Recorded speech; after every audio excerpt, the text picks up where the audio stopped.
అవి శాస్త్రీయంగా లేవు.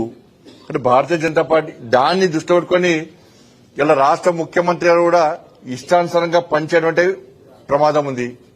కానీ భారతీయ జనతా పార్టీ మొదటి డిమాండ్ చేస్తున్నాం, మేము అఖిలపక్షం ఏర్పాటు చేయండి, ప్రజల అభిప్రాయాలు తీసుకోండి, శాస్త్రీయంగా ఉండే విధంగా జిల్లాల విభజన ఉండే విధంగా జిల్లాలు ఏర్పాటు ఉండే విధంగా చూడని చెప్పి మేము డిమాండ్ చేస్తున్నాం.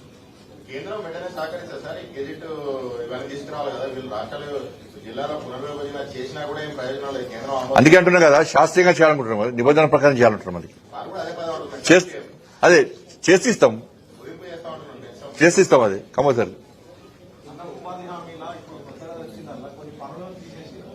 ఏ పనులు అంటే పోయినసారి మీరు చూసారన్న, అంటే మన ఫ్యాక్ట్ మాట్లాడుకోరు. పోయినసారి ఏం చేశారు? దీని ఉద్దేశం ఏంది? ఇన్ని వేల కోట్ల రూపాయలు ఖర్చు పెడుతున్నప్పుడు అక్కడ ఆస్తులు మనం కూడబెట్టాలి గ్రామాలలో. ఎందుకంటే కన్స్ట్రక్షన్ ఏదైనా స్ట్రక్చర్ ఉండాలి దానికి. కానీ ఇంతకుముందు ఏం చేశారు? తమిన గుంతలనే తవ్వించడం, లీడర్లకు అవసరం లీడర్లకు అనుకూలంగా పనిచేసుకోవడం, కొంతమంది అధికారులకు అనుకూలంగా పనిచేసుకునే ప్రయత్నం చేశారు. కాబట్టి కొన్ని పనులు నిర్ణయించారు. ఇప్పుడు దానికి అనుగుణంగా ఇంకా పనులు నిర్ణయించుకునే అవకాశం గ్రామ సభలకు ఉన్నది.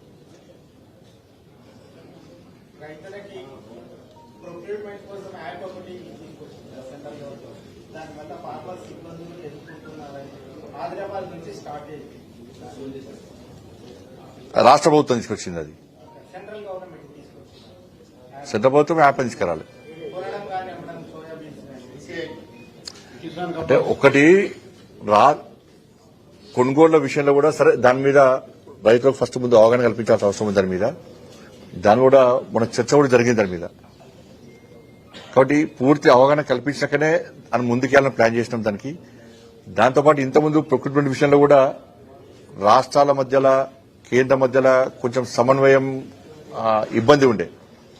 కొన్ని రాష్ట్ర ప్రభుత్వాలు సహకరించకపోవడం, కేంద్రాన్ని సహకరించకపోవడం, సరైన సమాచారం ఇవ్వకపోవడంలో చాలా ఇబ్బందులు జరిగినాయి. కానీ దానికి చర్చ జరుగుతుంది దాని మీద.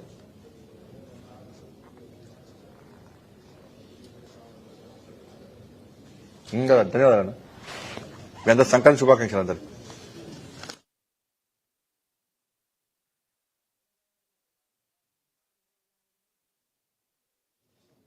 అంటే అందరు జైన్ కావాలి అని ఎదురుస్తారే మేము. ఎవరు వస్తే వాళ్ళు ఇంట్లో ఫస్ట్ చెప్తాను. అన్ని చూసి ఆచితూచి ఆలోచించి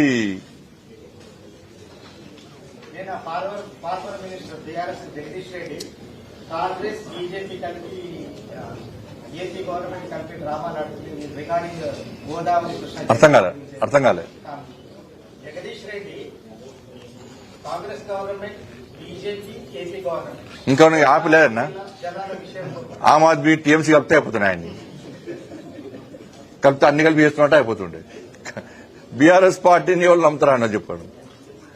నేను మొదటి చెప్తున్నా, తెలంగాణకు నీళ్ల ద్రోహి కేసీఆర్.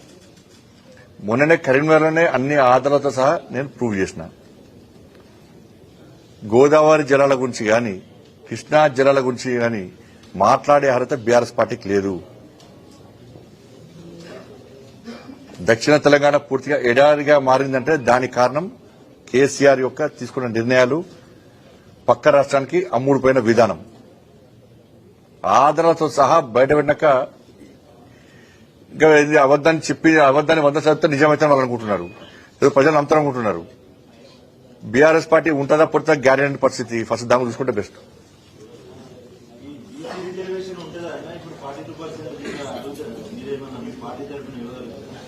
మేము అధికారులకు వస్తే గ్యారెంటీ ఇస్తాం. తెలంగాణ రాష్ట్ర అధికారులకు వస్తే గ్యారెంటీ ఇస్తాం. మతపరమైన చేసిన గ్యారెంటీ తీసేస్తాం. లోకల్ ఇష్యూ కానీ అదే కానీ